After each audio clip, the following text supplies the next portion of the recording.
All right. Welcome, everybody. Welcome to Yaron Book Show on this Saturday afternoon. Maybe it's morning where you are. It's I know it's early for some of you if you're on the West Coast. I am in Lisbon, Portugal. So still on the road, heading back home tomorrow. So first show from the studio back to normal will be on Monday. So hopefully Monday, 8 p.m. Pacific time will be the first regular show back to normal, back home. Be nice to be home. It's been a while.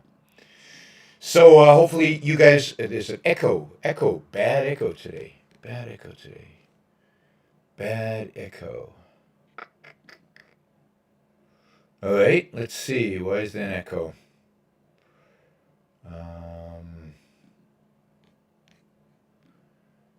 That is off. That is muted.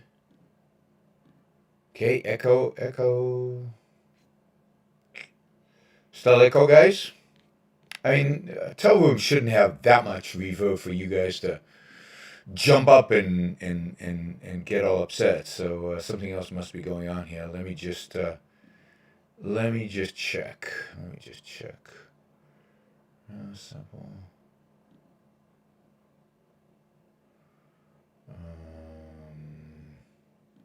I'm not sure what that is. 1, 2, 3. You guys still getting echo? Yeah, echo. We're getting consensus.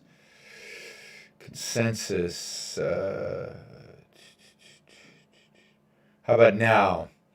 Let me know if that's better. Not too bad though, Ryan says.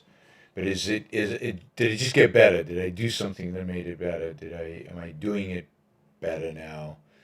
Listenable. Echo. Like two mics are on. I do not have two mics, but and this is set to only have one mic. It's set up for this mic.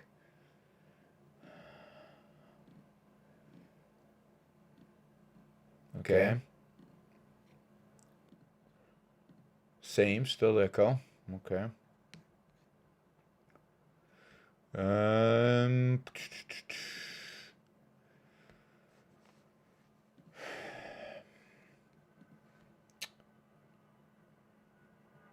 Same, it's going there. Okay, let me try one more thing. Sound. Output.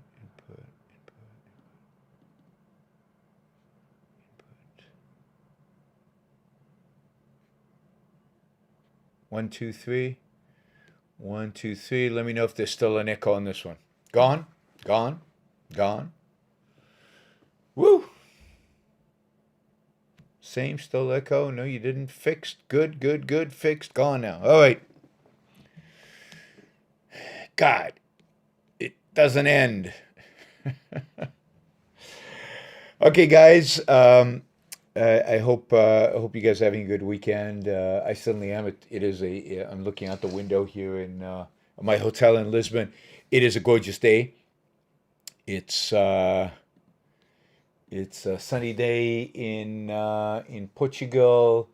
It's a pretty country. Lisbon is a pretty city. It's kind of I don't know, what would you call it? Like a simplified San Francisco.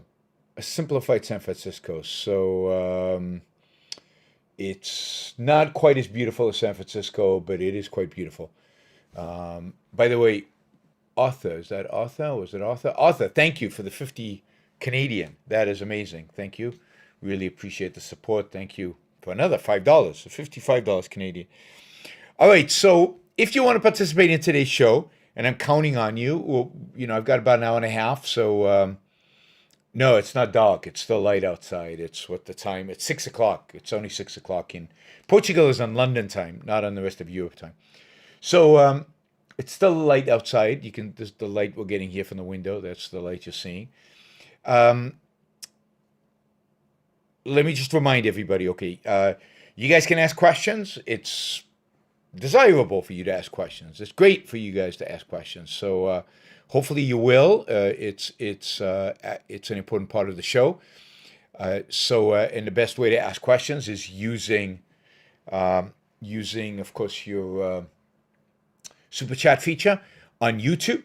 Super chat allows you to support the show and allows the question you have to be highlighted so I can see it, so I can focus on it, copy it over to my Word document so I can make sure to answer it before the end of the show, which is what I almost always do.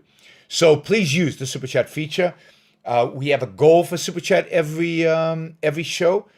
Today's goal, Ali has said today's goal is $600. Ali is here. Ali has not been on the show for a while since I've been traveling. So this is her first time back in about a week and a half. So she's super excited to get to the $600 goal. We're also behind in terms of the month, so $600 will help catch us up. And then next week, of course, we'll do a couple of shows. We'll do a show on Monday and Wednesday next week to help us catch up some more.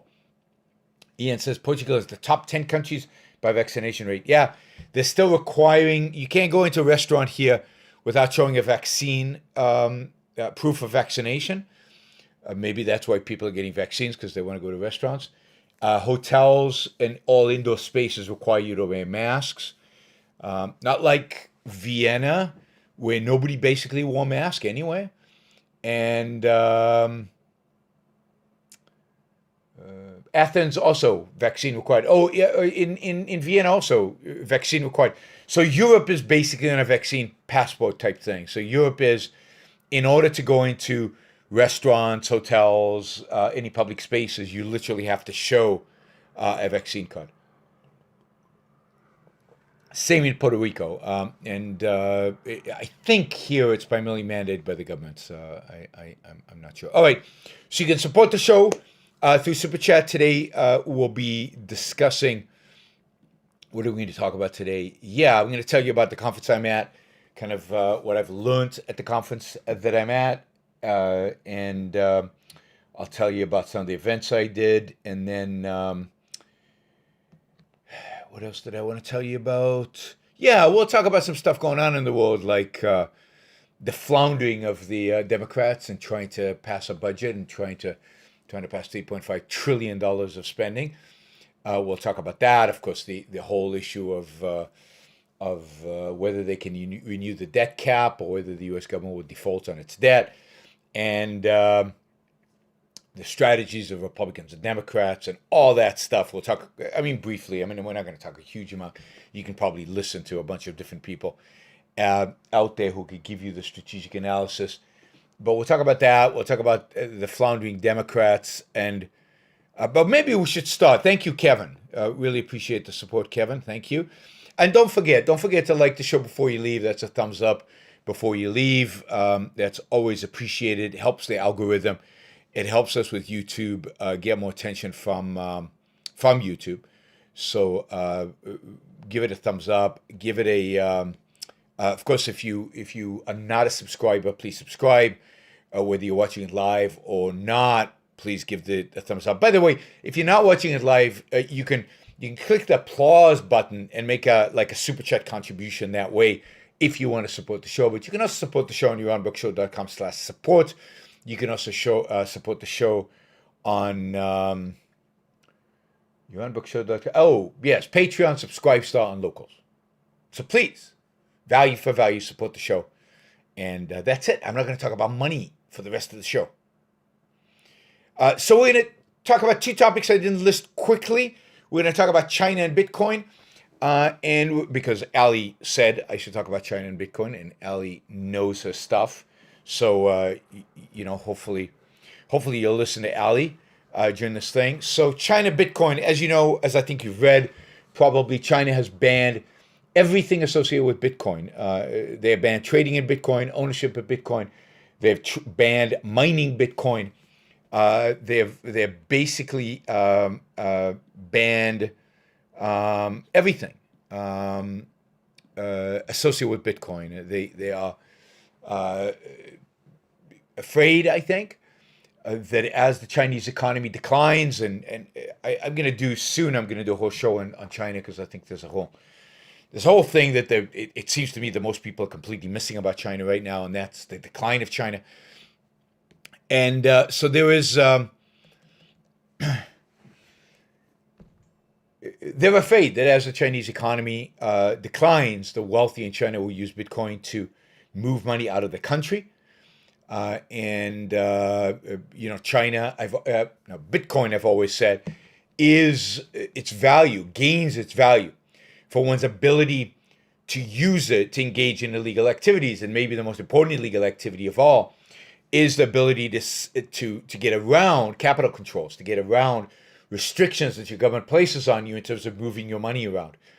And Bitcoin is a way of doing that. Joey says that they banned all crypto, not just Bitcoin. And it makes complete sense, because they don't want you to use an anonymous electronic currency, or, well, mechanism. It's not a currency yet, but it's a mechanism. They want you to use they don't want you to use an anonymous, have access to an anonymous mechanism by which you can get money out of the country without them knowing about it. So it's super interesting that the Chinese are panicking this badly. It's not a good sign for crypto, although what it will do, when it was announced, the price went down and then it bounced up again. And I think the reason it bounced up again is that people realize that this actually, in a sense, increases the value of crypto. Because why does it increase the value of crypto? Because the Chinese businessmen, Chinese wealthy, are going to be willing to pay a lot of money for crypto. To the extent that crypto facilitates their ability to move money out, facilitates their ability to,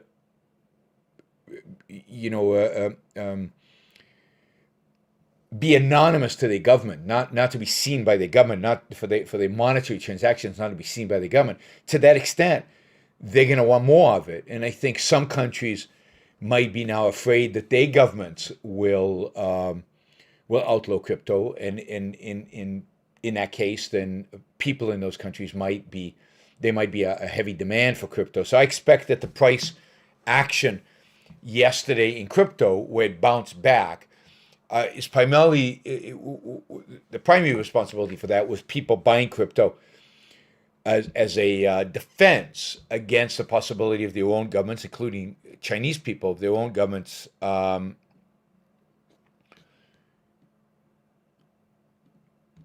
outlawing the crypto. So it's that's my hypothesis. But it's interesting that China did this. I think ultimately you're going to see more countries do it. I think the United States is taking a different path. I think the U.S. seems to be taking a path that suggests that they want to regulate it and control it and tax it and regulate it. So we will see. We will see. I mean, crypto's ability to stay vibrant, anonymous, to be able to facilitate large movements of currency, of funds, is going to be challenged in the months and years to come, as countries start shutting down and finding ways to control it. It's always been my biggest issue with crypto, and that is, I think, the false belief that many in the crypto community have that they are beyond the arm of government, and I think they will discover they are not. But let's see how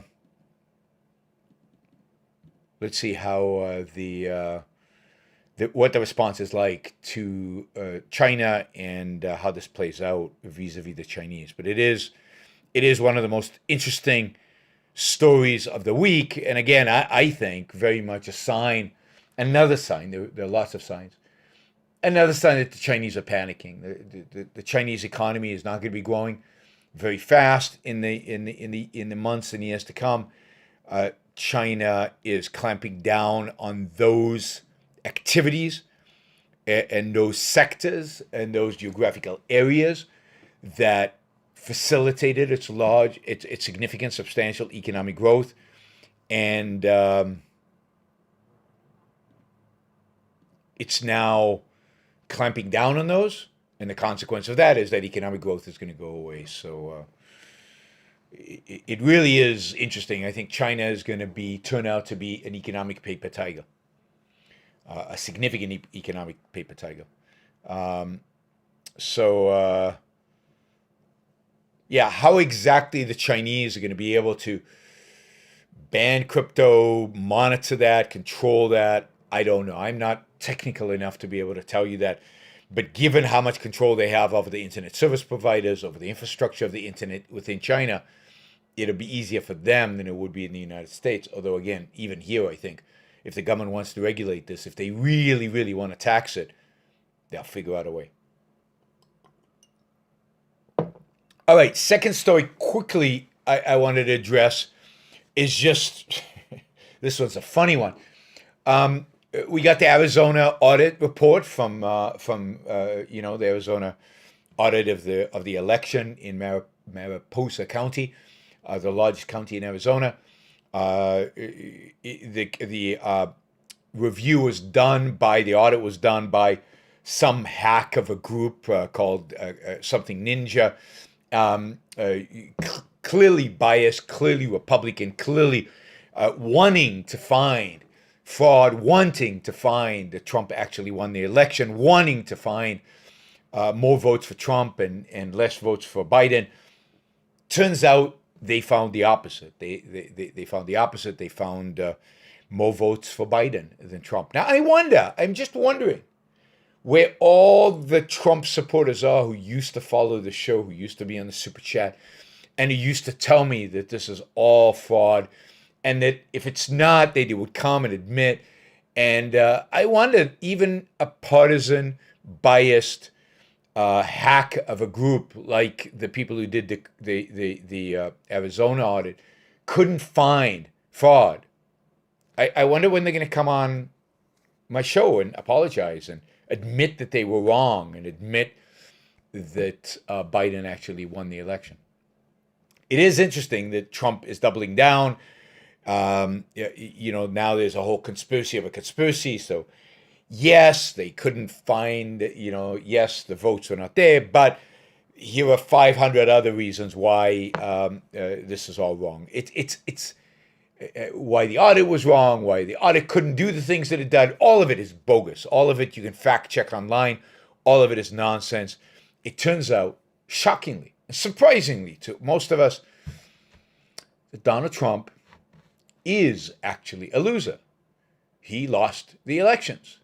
And no matter how many audits, no matter how many reviews, no matter how many times and how many people look into this and how many times complain and how many times Donald Trump claims that he won, it doesn't matter.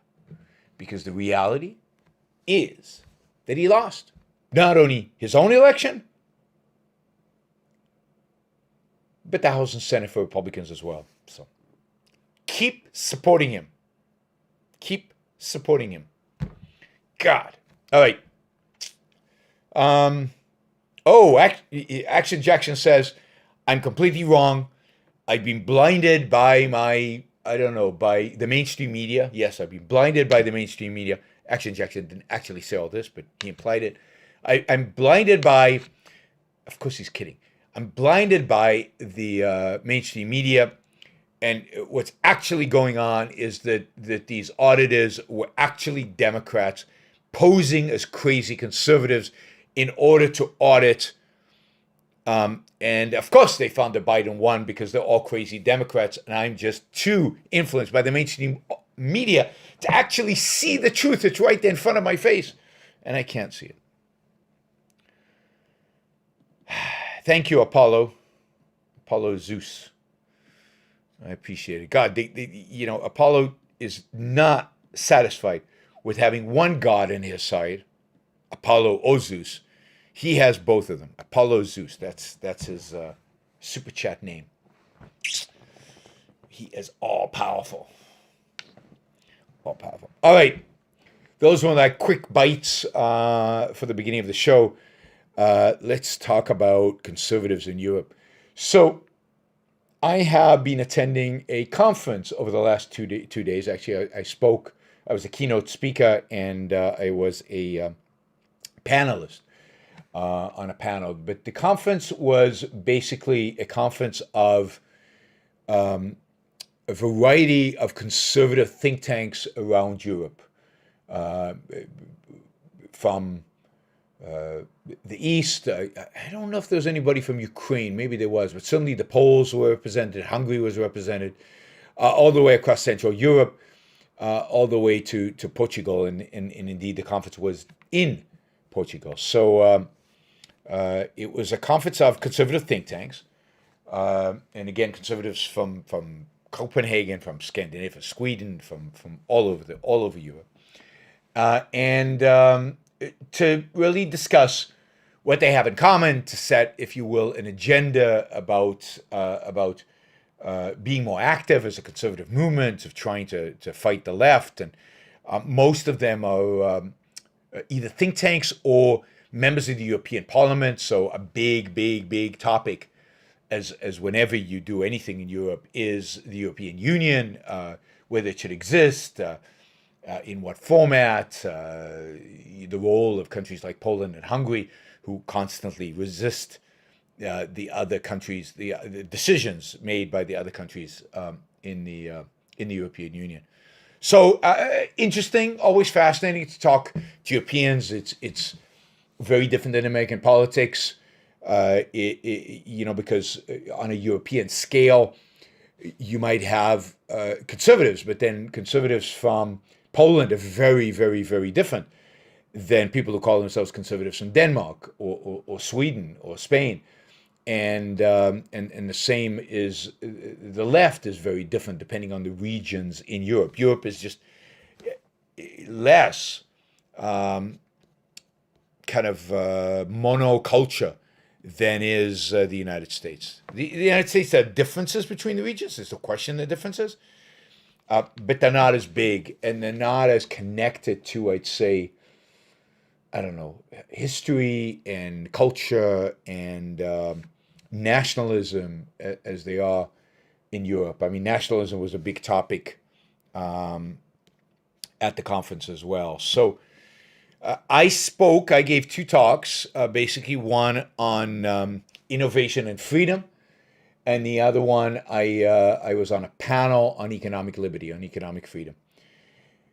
What was fascinating is the extent to which the conservatives, the conservative movement in Europe is fragmented, and fragmented geographically, and fragmented around, I'd say, east-west, to some extent north-south, but certainly east-west. We have the Europeans, there's a strong streak of what I've called in the past, what is called out there, national conservatism. That is the primacy of the nation state, the centrality of the nation state. They never talk about individualism. They never talk about rights. Indeed, there was a Polish MP, a Polish member of parliament for the European member of parliament, who basically said, rights, the nonsense on stilts, complete garbage. Rights are irrelevant. Rights are what the left advocates for.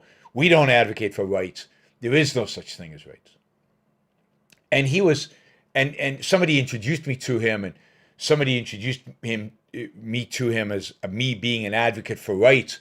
And as soon as the guy said, "Oh, he's an advocate for rights," this Polish MP, who was like, I think, the leader of the membership, the Polish delegation, he like took 2 steps back as if I was some kind of devil who dared to be pro-rights. And it was fascinating. The Polish delegation broadly was nationalist, in a sense of much more important the unique needs and desires of Poland vis-a-vis the rest of Europe. It was much more focused on kind of a collectivistic, tribalistic almost a lot of talk about their history, what's unique about them, a lot of talk about religion, a lot of talk about religion. God, I always used to enjoy going to Europe and going to conferences in Europe because Europeans almost never talk about religion.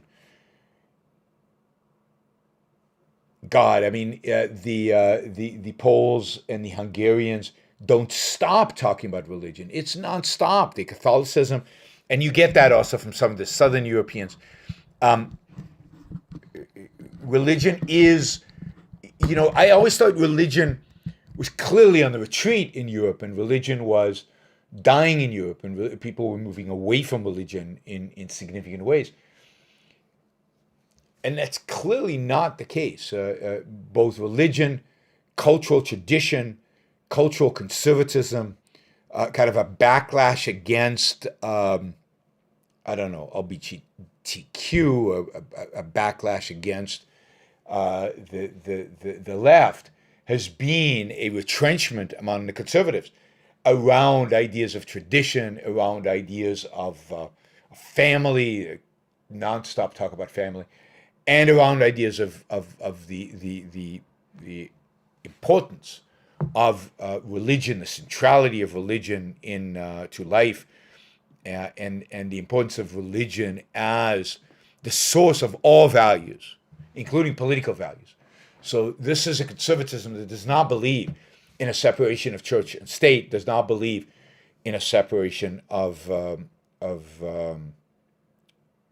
religion from politics. So in that sense, it is very, very pessimistic, in terms of where Europe is heading. Europe is heading towards, I think, disaster. If this is the best the right has to offer. You see a real difference between them and let's say, the Northern Europeans, particularly Denmark, to some extent Sweden, although Sweden is mixed, where you see conservatism, where in places like Denmark is primarily focused not on, call it the culture war, not on the role of religion, not on defeating the left on the social issues, but where conservatism is primarily focused on economic liberty. So I found myself, much better company with certain people from, I'd say, Vienna, from Germany, from Denmark. I don't know that anybody there from France. Yeah, France is just, yeah. Then the Eastern Europeans, I think, are real national conservatives. There was one woman who really got upset at me from the what's the name of the British conservative? Anyway, this woman who, from the beginning, she was on the first panel, I think. Nationalism and religion is all she wanted to talk about. Nationalism and religion. And the need for industrial policy, the rejection of free trade, the rejection of economic liberty, the rejection of economic freedom. So the theme here was, she was an American. I'm not sure where she was originally from, but she was an American. So the theme was, across the board, from, I'd say, most of the conservatives in the room. Certainly the Eastern Europeans. There were a few Americans there, some of the Americans, some of the Europeans, Central Europeans. The theme from their perspective was, conservatism is about nationalism. Conservatism is about religion. Conservatism is, of course, about defeating the left at any cost. Conservatism is about national economic, economic industrial policy. Conservatism is anti-trade. Conservatism is anti-immigration. Those were the themes. Those were the themes. And you could tell that there was a certain group from the UK, from the Scandinavian countries, that was very, very uncomfortable with that being the theme, the thrust of what was going on at the conference and the way conservatism was being presented. Some of this is Trump, but some of this, but Trump, in a sense, I don't think led this. I don't think this is the wake of Trump. I think this is something that indeed was already happening in Eastern Europe, in Poland, and in Hungary with Orban before Trump. So in a sense, Trump was a follower here, not an originator. So it's this is the face of the Conservative Party. This is the face of the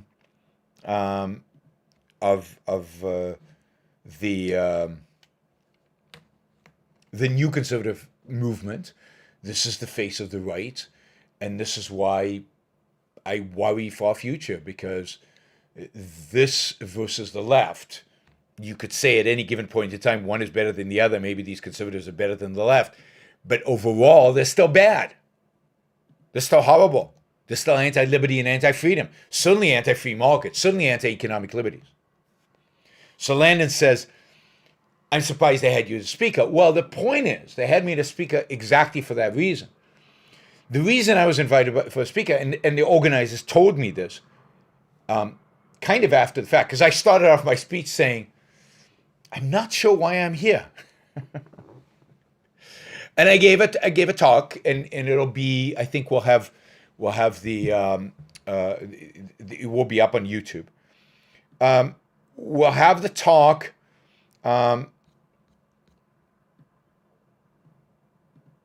So the talk will be available.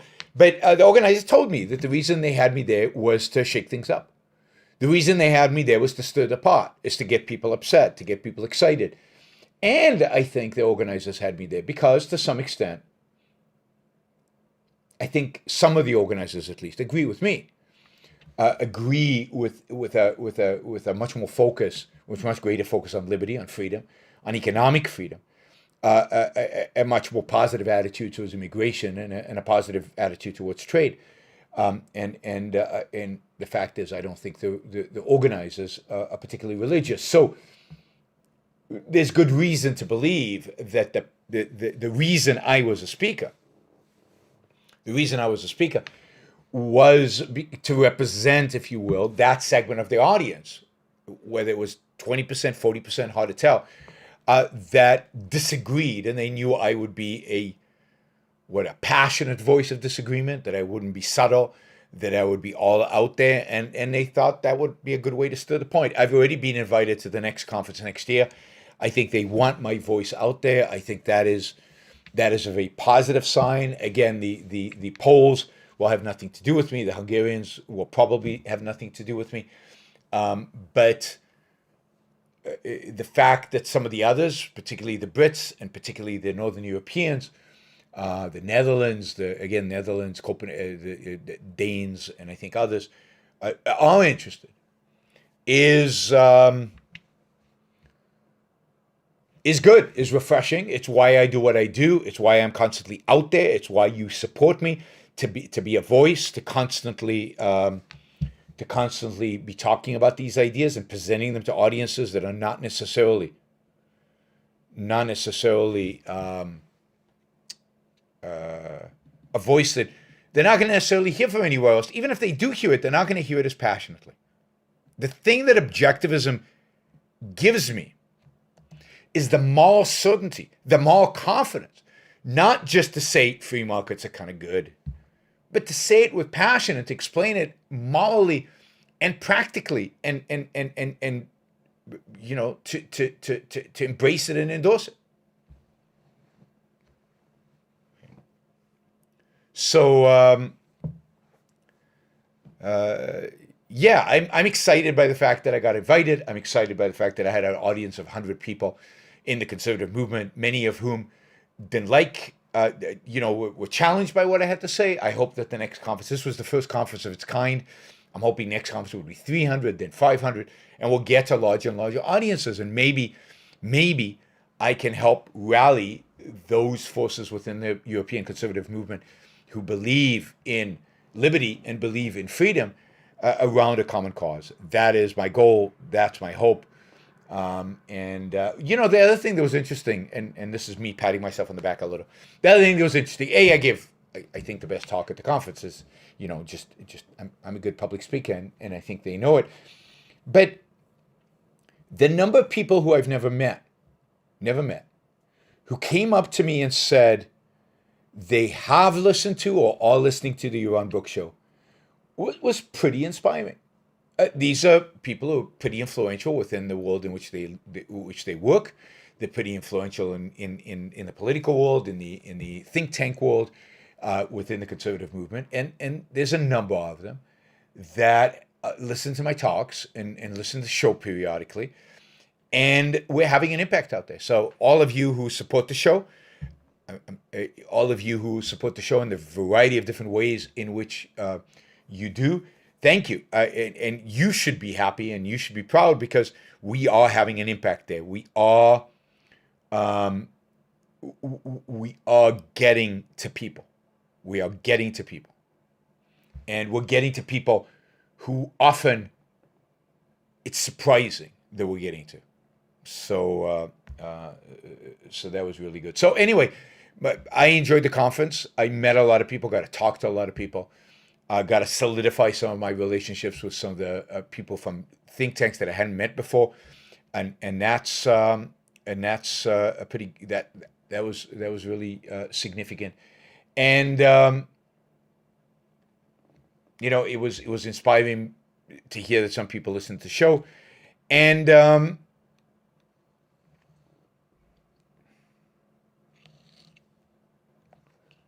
it was overall. People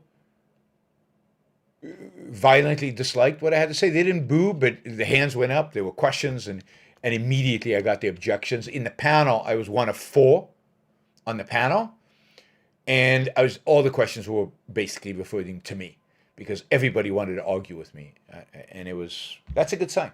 That means you're getting to people. So thank you guys for being on my team. I really appreciate it, and we are having an impact. We will continue to have an impact here and all over the world. So that's what I did in Lisbon. That's kind of the conservatives here. We'll see how all of this evolves. We'll see as we start going back to normal. I intend to come to Europe more, and of course, if you guys help fund the show, the more funding I get regularly from the show, the more I can travel, the more I can give talks, the more I can come here. In terms of funding for the Lisbon, for some reason somebody's asking, my hotel airfare was covered by the conference, so they covered that. They didn't pay me to speak, but they covered everything else. They didn't pay anybody to speak. All right, but my talks generally are typically funded by either you, that is the money that you guys are providing the Yaron Brook Show, or my talks are funded by the Ayn Rand Institute. Those are the two. Or third, particular organizations are paying me to do talks. So, for example, on October 12th, I will be at the University of Pennsylvania. Anybody in the area is invited to come, and I will be debating Richard Wolff, the Marxist professor.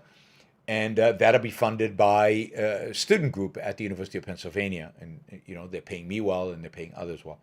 On December 8th, that's my debate with the left.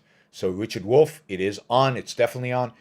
It is happening on December 8th.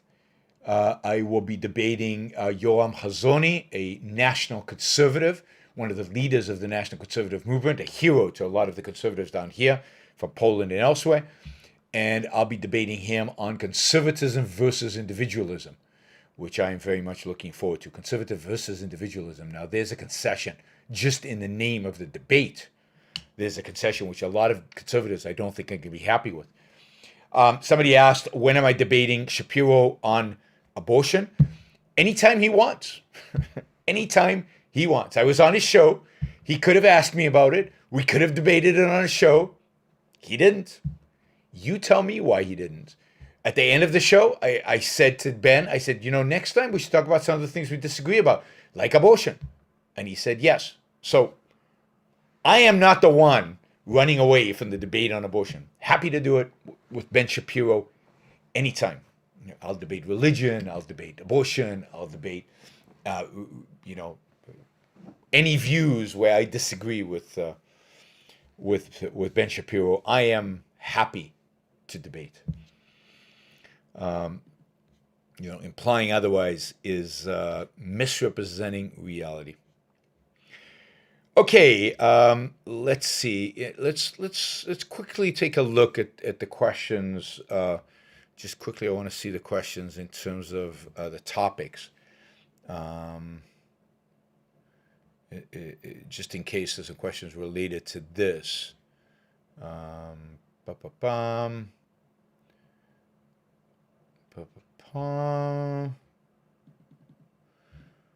Wayne says, I think there's still a high degree of belief that religion is needed for morality, and as long as that continues, religion will not significantly retreat. I think that's right.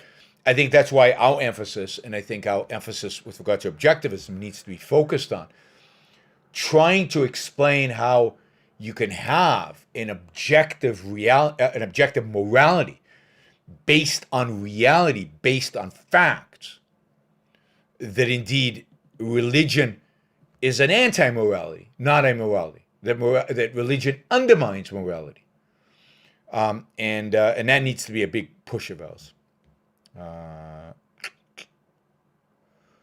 Let me see. Scott says, you seem to go back and forth between wanting to make the right better and saying they can't be made better. Is it fair to say you're still deciding? No, I mean, there's certain people within the right that can be made better, and there's certain people within the right that cannot be made better. But I think the whole conception of right is false and wrong. We shouldn't be on the right. What we should try to do is get the better people on the right to move towards us. That is, to move towards my vision of a political spectrum, which is individualism versus collectivism. So what we need to do is pick up the better people of the right and move them towards the issue of individualism. There are vast swaths of the right that are unreachable. That is, I'm not going to reach the polls here. If they believe, if a 50, 60-year-old senior member of the Polish delegation to the European Union believes that rights are complete nonsense and retreats as if I'm some communist because I suggested rights might be a good thing and try to engage him in a conversation about rights, those people are unreachable and a grave danger to all liberties and freedoms. So I'm not going back and forth. It's just a question of who on the right. There's certain people on the right that are worth having a conversation with. That's why I come to these conferences. That's why I talk to the right all the time. And then there are people on the right that are just a waste of time and who I don't engage with.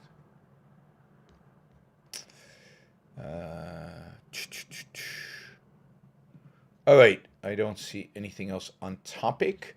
Let's see if there are any. Let's do some of the $20 questions because those always get priority, right? Ian asks, what's the story behind the latest Michael Malice video? He asked some good questions and interrupted less. I was surprised he didn't bring up anarchism again. Malice reached out to me. He actually came to Okan one evening while I was playing poker at the poker tournament in Okan and said, hey, do you want to come on the show? And I said, yeah, okay. I figured it would be a good experiment to see how it would go. And I did. And the show was, I thought he asked really good questions. He didn't interrupt at all. He was very respectful. He was very respectful to me, and I think ultimately he was very respectful to Ayn Rand. And that's a sense I got from the Lex Friedman session we had, that basically he was respectful, and that's why I agreed to do it. That's why I agreed to do a show. So, that was again, I think it went really well. We taped it about 2 weeks ago. I encourage you guys to go and watch it. It's on Michael Malice's YouTube channel, and enjoy it. Wyatt also asks about the Michael Malice. I know you talked anarchism with Malice on Lex, but this was your first time on Malice's show. Did you hold yourself to the same standard you held Biddle to with Prager? Did you let the audience know you disagreed with the host? The audience knows I disagree with the host. All you have to do is look at the comment section. I had been on with Malice on the Lex Friedman show, and that issue got raised. Um, he did not bring it up. I was surprised. I thought he would, and I would have had no problem with that. But there was a context for my interview with Malice, and the context was that I'd been on a show where we had clearly disagreed, and it was clearly indicative. Looking back, should I have insisted on him asking me a question about it? Maybe it would have been better if I had. I'd accept that. I didn't say, which I think Biddle did say on the Prager show. I didn't say that Mouse and I were partners, or were what do you call it? Were jointly fighting for liberty. It wasn't presented as we were on the same team. It was presented as, the only sense in which we were on the same team was he likes Ayn Rand. He's interested in Ayn Rand. He's got some questions about Ayn Rand, and I was there to answer those questions. But it wasn't like we're both advocates for liberty. I hope, I don't remember enough of it. I hope I didn't give that impression, and to the extent that I did, that's a mistake. So I'm willing to admit that would have been a mistake if that's the impression that was given. But again, there was a context to my previous interview on Lex Friedman. I can't remember, did I say anything about libertarianism and why I'm not a libertarian on Malice's show? I can't remember. But it certainly was. It certainly was. I certainly held it as people know my disagreement with him, and I'm not treating Malice as an ally in some big challenge or some big battle for liberty, because I don't. I think as an anarchist, he is detrimental to the cause, and I said that on Malice, on the Friedman show, and I did not say it on Malice's show, and if he'd brought it up, I would have. See, Biddle talked about religion on that show, and I think he talked about religion in far too positive terms, and he talked about religion as if it was fine, and as if they were true partners in the cause of liberty, even if though they disagree about this one point about religion. I would never do that, I think. If I did it, I'd admit to making a mistake. Richard, thank you. How does it feel to be so awesome? It feels pretty awesome. It feels pretty cool. I like traveling. I like speaking to people. I like giving talks. I like to be engaged in the battle. I'm happy that with COVID, I now have the opportunity finally to get back on the road and get back to doing what I love doing so much. And I like seeing the impact I'm having by meeting people on which this impact is really there. And I'm excited. I'm excited, right?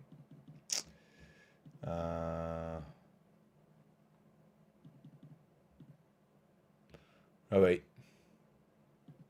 Scott says an anarchist handbook ad was in the frame the whole time.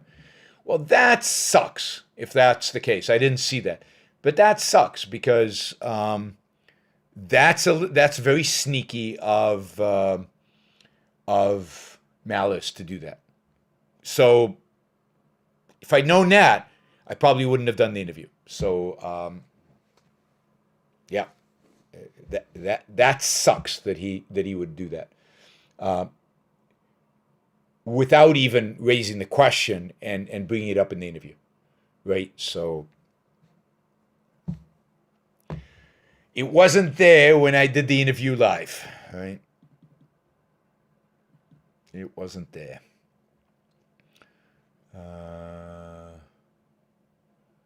Let's see. Okay, one more. Alex asks, where can we find the 3-hour UK TV appearance? I don't have it yet. I wasn't on for 3 hours, so what I'm gonna have to do is get the video of the 3 hours, and then take out the segments in which I spoke and put those up online. So I will try to do that. I think they have somebody can get me the 3 hour segment, and then my hope is that I'll be on that TV show quite a bit in the future, which reminds me I have to write to them and see if they will have me on as a regular guest, maybe via Zoom. So the 3 hour I'm not going to make available because it's mostly not me, but I will chop it up and get you segments of it. I'll have Action Jackson, who was here earlier, I don't know if he's still on, do that once we get the video from whoever taped it. Let's see. What else? Jeff, thank you for the support. Really appreciate it. All right, the other questions under $20 will have to wait. The last topic I had, what was the last topic I had? Yes. The clown show that is Congress. I mean, the clown show that is Congress is a constant clown show. It's, and this is where we'll see, what Republicans do and how firm Republicans hold, and how good Republicans can be in the opposition, even when they don't have as much control in Congress as they used to have. Thank you, Donald Trump. So the Democrats have a $3.5 trillion spending package. The $3.5 trillion spending package basically is a massive, the largest expansion of the welfare state we've seen probably since the beginning of the welfare state, probably since Johnson. Now, not counting healthcare, because Obamacare was as intrusive as this. So this is the biggest, together with Obamacare, the two biggest expansions of the welfare state, intervention in healthcare and intervention in welfare that we've seen since the Johnson administration, since the 1960s. And so they have $3.5 trillion, which is just an unthinkable amount of money when the government is already running massive deficits and borrowing like crazy, and where welfare programs are already sucking a huge amount of money from the government in terms of redistribution. The Democrats want to use the fact that they have 2 years under Biden where they hold the House, the Senate, and the White House, and they want to get as much as this ramped through because they're afraid, I think legitimately afraid, that they could easily lose the House and potentially even lose the Senate in the 2022 election. So they are frantic to get as much of their agenda done. And of course, much of the agenda, particularly the agenda revolving around the spending and the expansion of the welfare state, is coming from the progressive wing of the Democratic Party that is really becoming more powerful and a bigger part of the Democratic Party, particularly in the House, and is being pushed by AOC and Bernie Sanders and people like that. And now they will not compromise on the 3, 4, and 5 trillion.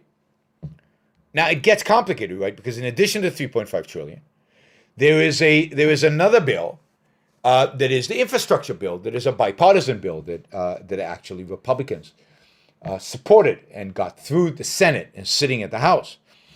And it is a much smaller bill than what Biden originally wanted. It's significantly below the 2 trillion. It's well below 1 trillion. And it's actually, if you look at new spending, it's not that much. And basically what the House progressives are saying is we won't vote for the infrastructure bill unless the moderate Democrats, the centrist Democrats, vote and therefore pass the $3.5 trillion spending bill. And so Biden's entire agenda, which was infrastructure, bipartisan, this is great. And Republicans in the House won't vote for the infrastructure bill because Republicans in the House are afraid of Trump, and Trump has basically told them not to vote for it. So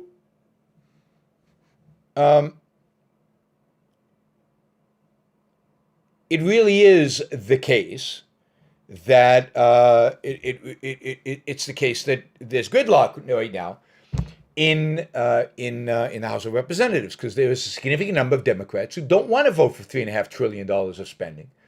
They are afraid that if they vote for it, they won't get reelected. They they're part of the maybe Blue Dog Democrats, or part of the Concord Coalition, which are coalitions of Democrats who actually think that government spending needs to be put under control, and if you are going to increase spending, you should increase taxes. And many of them don't want to increase taxes because they think they'll lose elections if they do. And many of the Democratic supporters, the big money behind the Democratic Party, are big money people who would see their taxes go up significantly, and they don't want their taxes to go significantly. So there's a significant lobbying effort in the background not to raise taxes, because part of the 3.5 trillion proposal is, part of that is to raise income tax back to before Trump. That's a small raise because Trump didn't lower it much, from 37 to 39.6. And to raise the corporate tax, not back to where it was pre-Trump, but to raise it somewhat from 21 to 26.5, I think they're considering.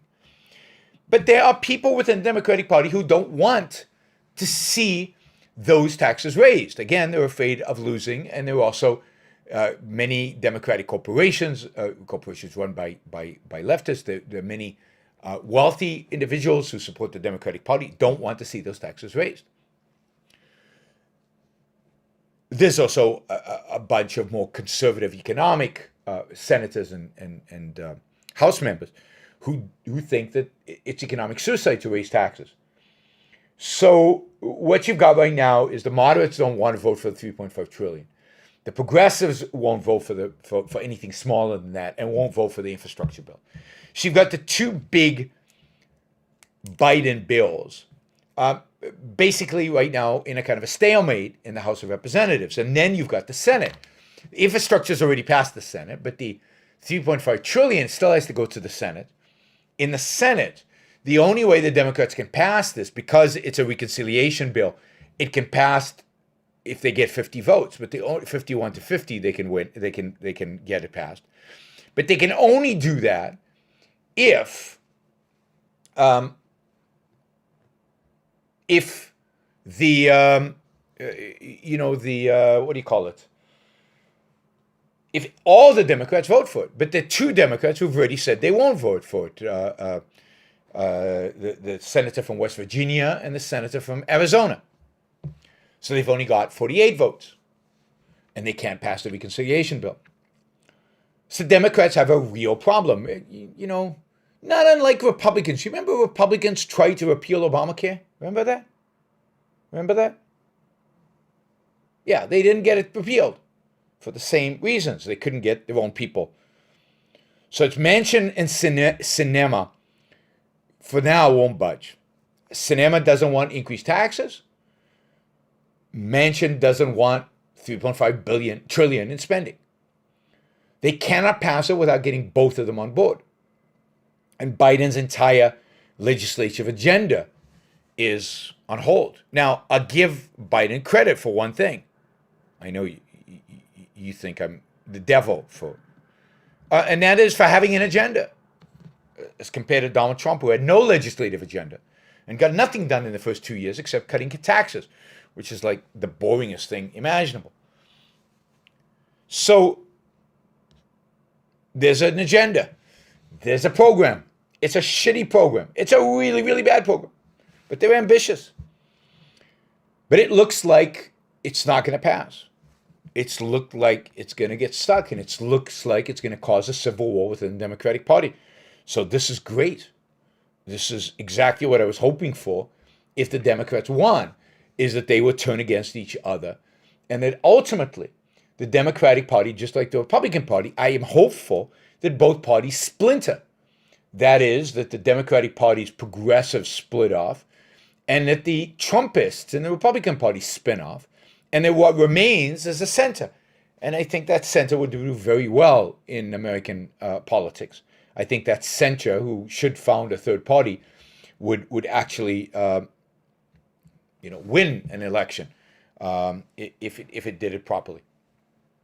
So it's going to be interesting to watch. Now, all of this is made more complicated by the fact that because there is no budget now, the government is about to run out of money. That is,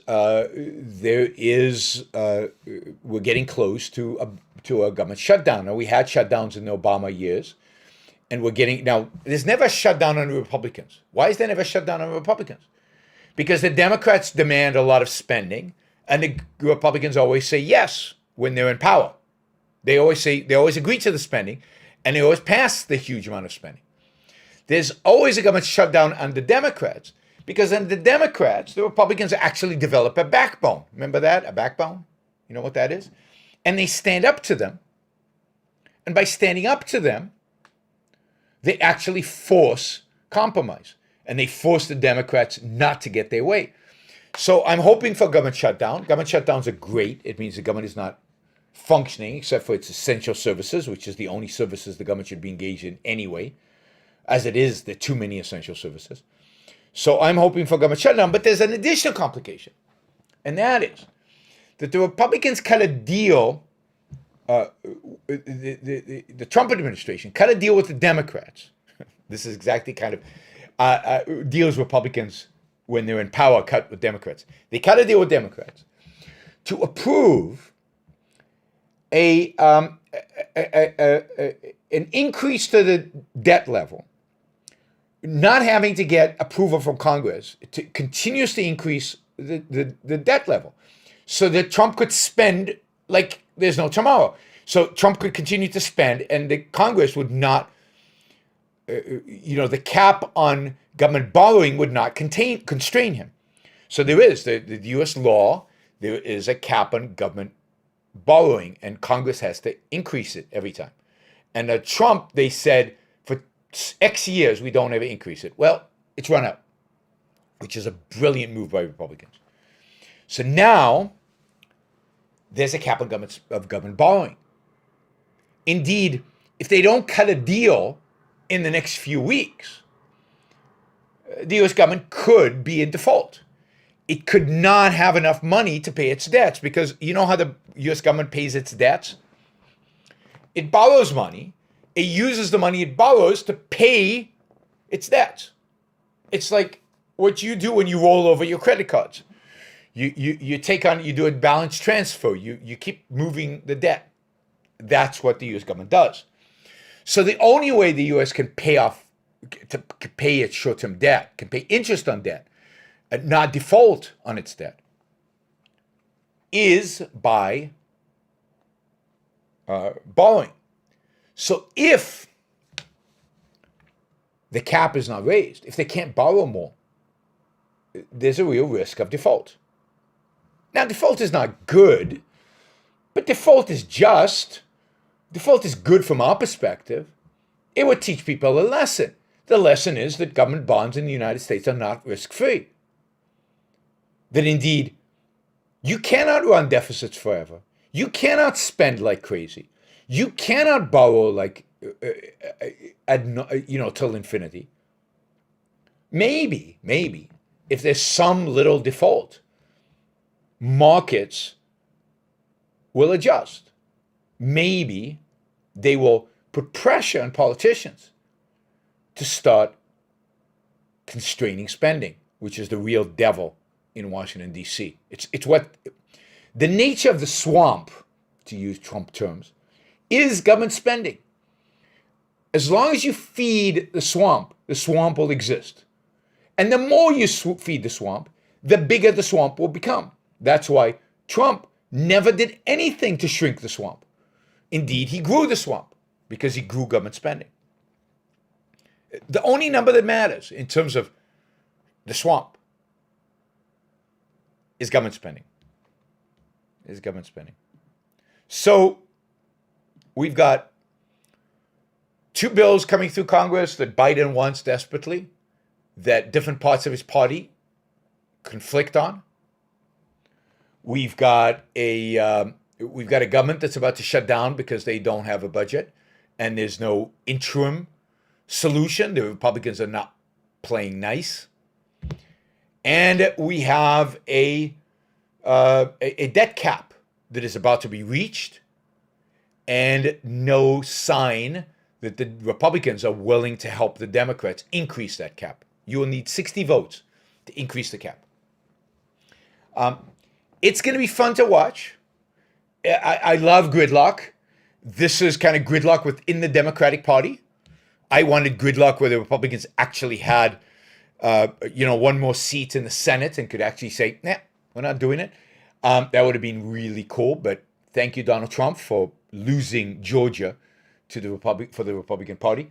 But I love gridlock. We're seeing gridlock, even if it's kind of a different type of gridlock. And it's going to be fun to watch. And hopefully it'll result in some positive things, in some positives. That is my quick analysis. Note that the Republicans are not opposed to any of the particulars of 3.5 trillion.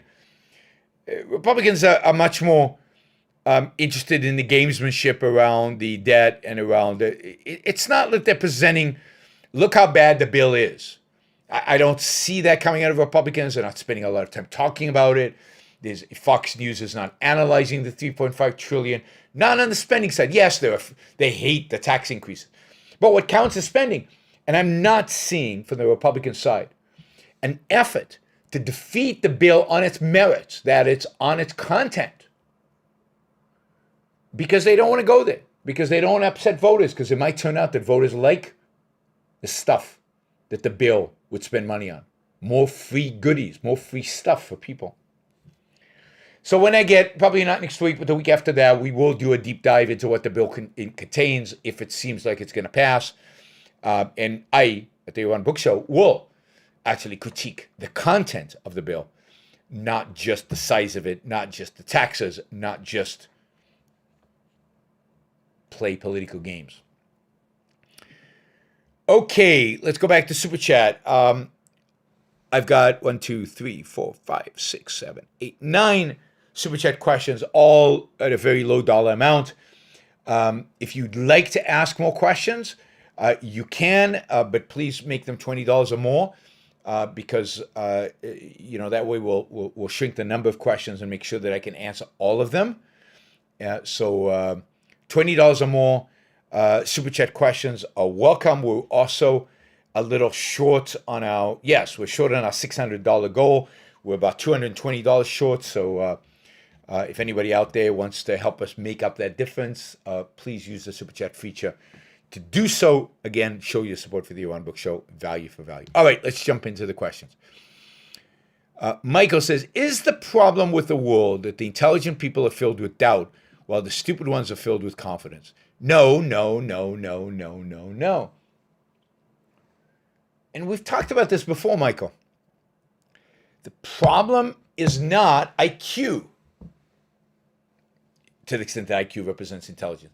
The problem is not intelligence. Indeed, the smartest people in the world are lefties. It's not about intelligence. Oh, Stephen, I did miss your $20 question. I'll get to it in a minute. It's about ideas. Smart people have bad ideas. So, and there are not enough people with good ideas. And yes, there is a problem of the people with good ideas might not be as confident as the people with bad ideas, but that's screwy, because the good ideas are connected to reality. The good ideas are good. The bad ideas are completely detached from reality. They're bad. Why do they have confidence in bad ideas? Well, maybe it's confidence in numbers. I don't know. But the problem is not stupidity. It's a huge mistake to think of the enemy as stupid and to underestimate them that way. They're not stupid at all. Plato was not stupid. Kant was not stupid. Schopenhauer, Hegel, Marx were not stupid. The postmodernists were not stupid. The critical race theorists are not stupid. They're wrong. In some cases, they're evil. But it's the fact that they're not stupid which gives them power. They know how to do it.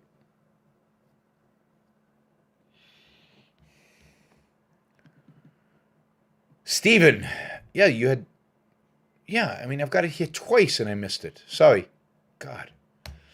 Stephen asked, have you ever been or seen somebody hypnotized? I know it can be mixed with theater and fakery, but there seems to be legitimacy to it in other areas. At any rate, it is an interesting phenomenon. Thoughts? Yeah, I mean, I think it is an interesting phenomenon. It seems like there is an ability to cause somebody to enter a state of consciousness where they are not aware, they are in a sense asleep, but not fully, that some of their senses are alert, and therefore they can be manipulated, or you could bypass, in a sense, their agency. You can bypass their will. So I think it's possible. I think it exists. Again, there are a lot of things about consciousness I don't think we understand and fully know. And there's a lot of interesting research that still needs to happen for us to gain a fuller understanding of the nature of consciousness and the nature of different conscious states, this being one of them. So, but it's some kind of state between sleep and consciousness where you have, at least to some extent, and I don't know how far you can get with people with hypnosis, some extent found a way around their own free will so that they do anything that's being told. Well, the question is, will they do anything they're being told? I don't know.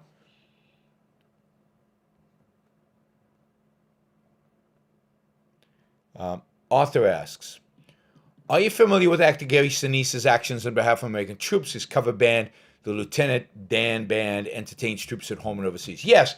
I mean, Gary Sinise is one of the few conservatives in Hollywood. He has been for many years. He led an organization named Friends of Abe, from Abe Lincoln. He led that organization for many years. It's been dismantled since, but it was a group of conservative Hollywood actors and not just actors, just people in Hollywood who were conservative. And yeah, I mean, he's conservative in the full sense of the word. He's religious. He's somewhat collectivist, but he's very patriotic and very pro the military, and does a lot of important work with soldiers and support soldiers and so on. So, you know, yes, that's Gary Sinise. I actually have attended a Friends of Abe event years and years ago. I was invited by some of the people at Friends of Abe to attend a big event, and got to see it. And I was not impressed, partially because it was at the time of Iraq and Afghanistan. A lot of our troops were dying, and during the Bush administration, nobody could bring themselves to criticizing Bush. Nobody could bring themselves to criticizing Bush. All right. Michael asks, should you be friends with your kids or only when they're older and out of the house? Yeah, I don't think parent-child, that relationship is a friendship relationship. So I don't think you should be friends with your kids until they're out of the house, and at that point, if you want to be friends with them, right? If they desire that relationship, and if you desire that relationship. So, but no, not when they're little. Do you think that we will see life extension and other medical breakthroughs despite the FDA? I do think so. I think science is marching ahead. I think, look at the mRNA technology, look at what it's made possible and potentially could make possible in the near future. I mean, there's really exciting things. I think now that a lot of people are pouring money into mRNA, they're going to be exciting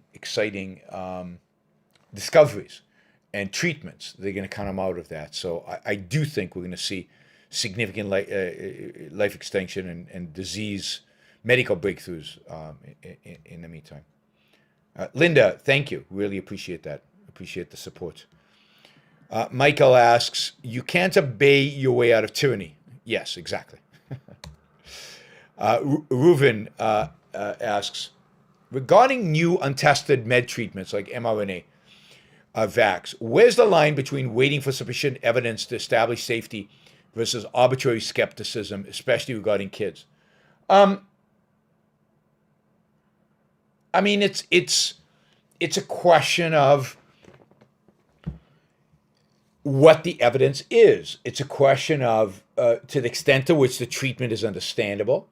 It's a question of what are the experts, the legitimate experts, not the government paid experts, but legitimate paid experts saying about the treatment.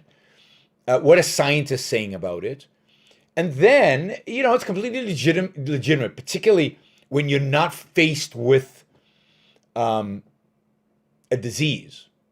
If you're not faced with an emergency, it is completely legitimate to say, I'm going to wait and see what happens with this new treatment. But once the evidence is in, it's in, right? So, for example, I'm not a big advocate of vaccinating kids. There's no evidence to suggest that COVID is a big threat to children. There's no evidence to suggest that they need a vaccine.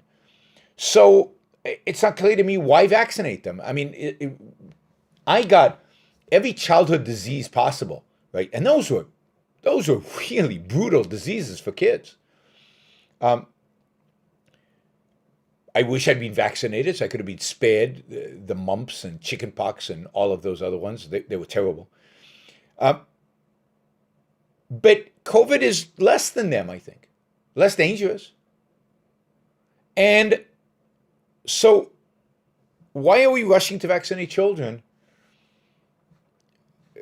I don't know. On the other hand, it looks like there's plenty of evidence that kids are, the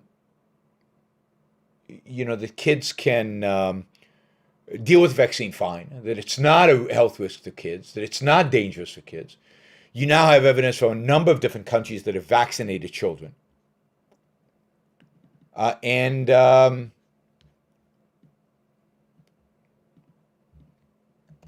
So, from that perspective, I don't think I would not vaccinate my child because the vaccine is a threat.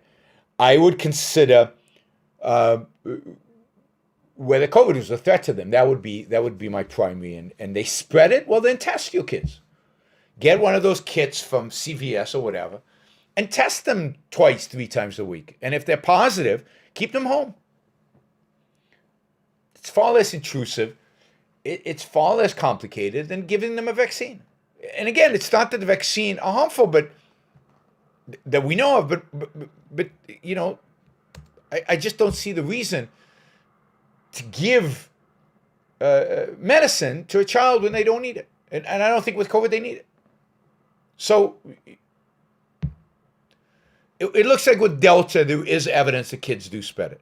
So with the first round of of COVID, there was zero evidence. Kids didn't spread it. They didn't get it very much. If they got it, it was asymptomatic and they didn't spread it. With Delta, it looks like they do spread it. At least that's the evidence I've seen. But okay, so they spread it, so test them.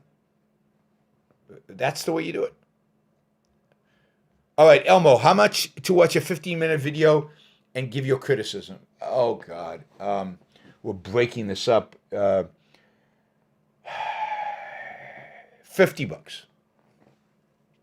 $50 to watch a 15-minute video, and I will criticize. So let me know, Elmo, if you want to do it. Frank says, isn't science both a detached and interested viewpoint? Isn't detached in certain context healthy? Thanks, Yaron. Well, what do you mean by detached? Science should be completely objective. That is, science should be focused on the facts. But what does it mean to be detached? That means you don't care? Does that mean you're not passionate about the work you're doing? Does that mean... So I'm not sure exactly what it means to say it's detached. Science must always be objective, whether you're passionate or not. Only the facts. Only the evidence. Only the science. You have to place the science above your emotions, but that's true of reason all the time. but you shouldn't be detached from life, even though you should guide your life by reason. So I don't like the idea of detachment. It places reason and emotions as in conflict. And I don't think they have to be in conflict, particularly if you integrate your ideas properly. They should be in tune. And they make science sound boring, or they make thinking sound boring, in a sense. Detached, right? So I don't like that word. I think the right word is objective, rational, and rational.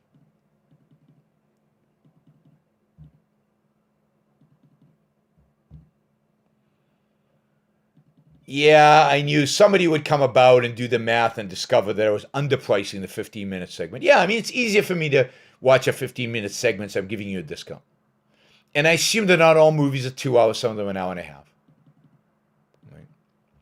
So if Elmo wants to do the $50 for the movie, that for the 15-minute video, that'd be great, and that'll get us closer to the $600 goal.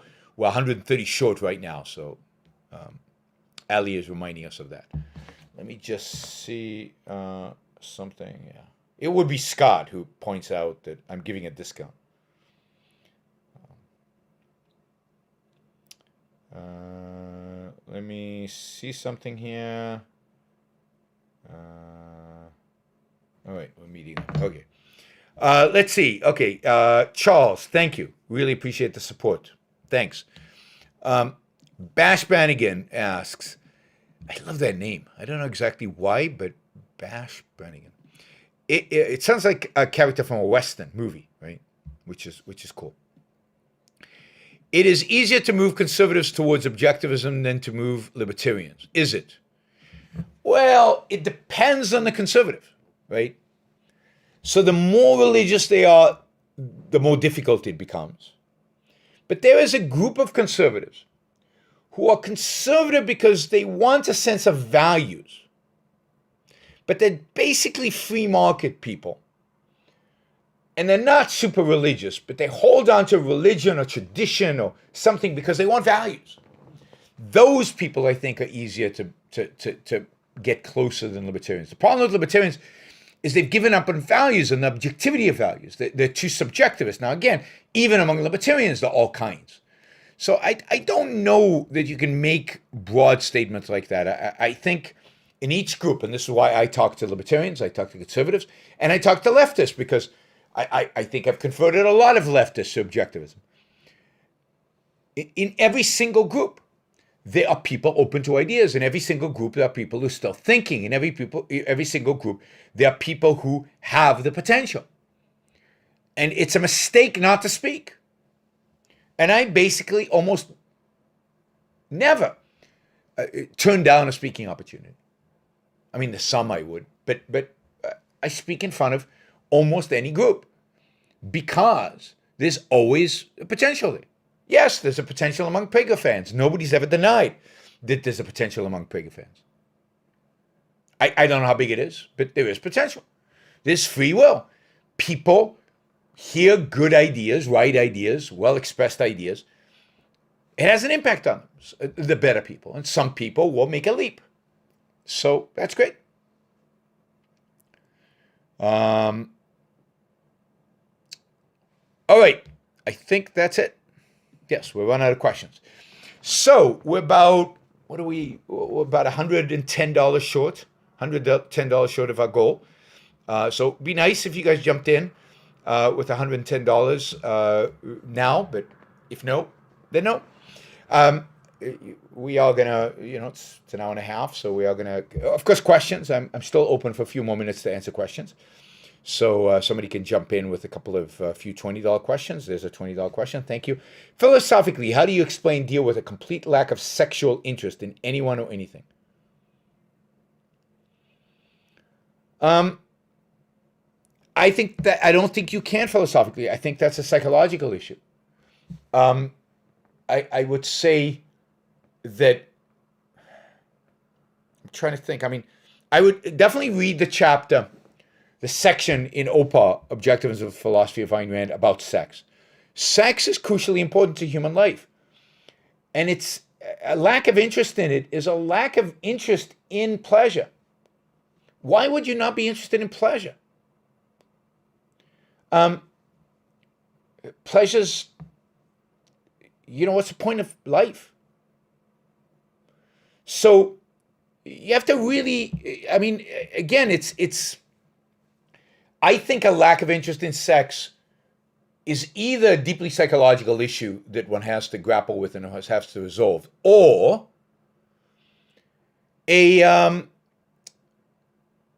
somebody who's given up on life.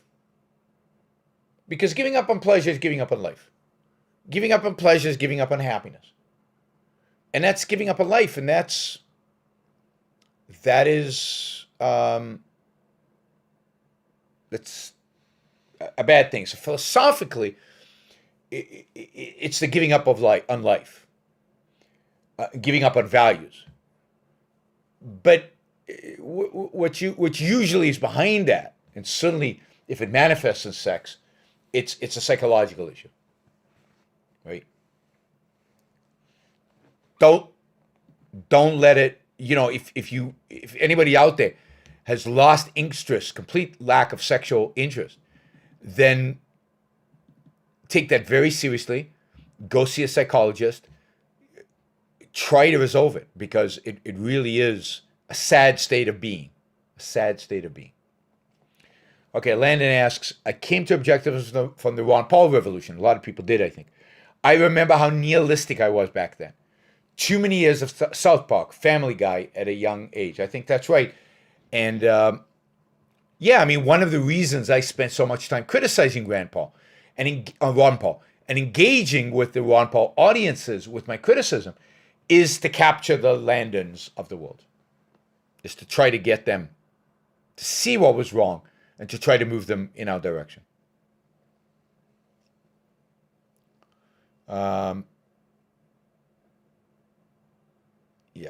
All right. Frank asks, in the history of money, was the English pound always the strongest? I don't know. I don't even know what it means. When did the American dollar finally become the strong globally? What's its future? Well, remember that until really the 1920s, gold was money, and the British pound was just an expression of gold. It was convertible, as was the US dollar, into gold. And therefore, the money, the global money, was gold. There wasn't a strong currency and a weak currency. There were currencies that people trusted that would be convertible into gold, and currencies that people didn't trust in terms of their convertibility into gold. I'd say the dollar became the dominant currency post-World War II because of Bretton Woods. Bretton Woods placed the US dollar at the center. It was the only currency that could be converted into gold, only by central banks, but could be converted into gold. So Bretton Woods made the dollar the linchpin of the global economy. And then once we went off of Bretton Woods, in spite of how terrible the Federal Reserve was, it was the only central bank that people really trusted. And the United States was the strongest economy and had the mightiest military, and therefore represented stability. And that's why the dollar became the globally dominant currency. I talked about China banning crypto earlier in the show. Wanda Friedman, you must have come late and missed it. Okay, you're actually gonna let Ali be miserable all day today because she missed her goal by $80. You really gonna let that happen, guys? All right, I warned you. Ali's gonna be in a bad mood next time. She's gonna probably raise the thing and gonna bug the hell out of you.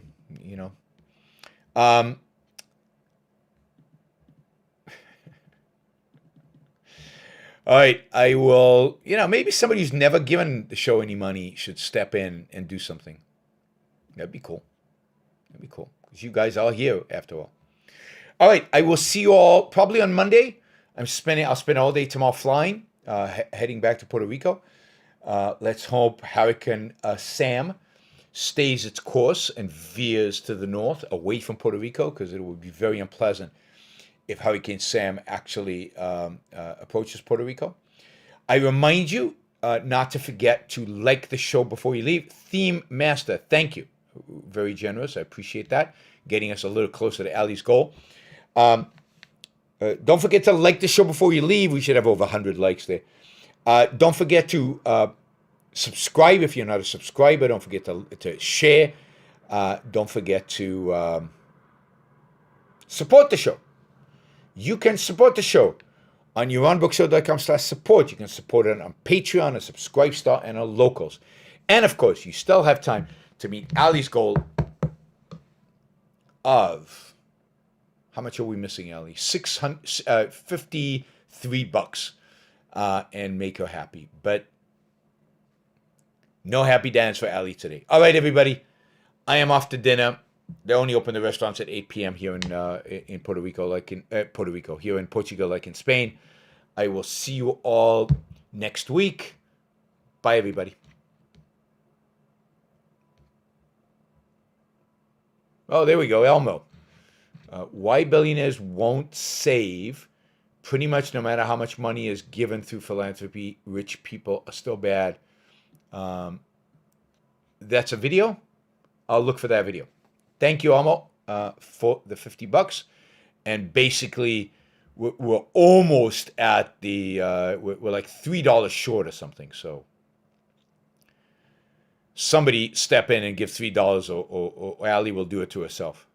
That is terrific. Thank you, Elmo. There we go. Landon put us over the top. Thanks, guys. We get the happy dance, and we get the, as a consequence, we get the happy dance from Ali, and all is good in the universe. All is good in the universe. Let's see. I'm just copying this.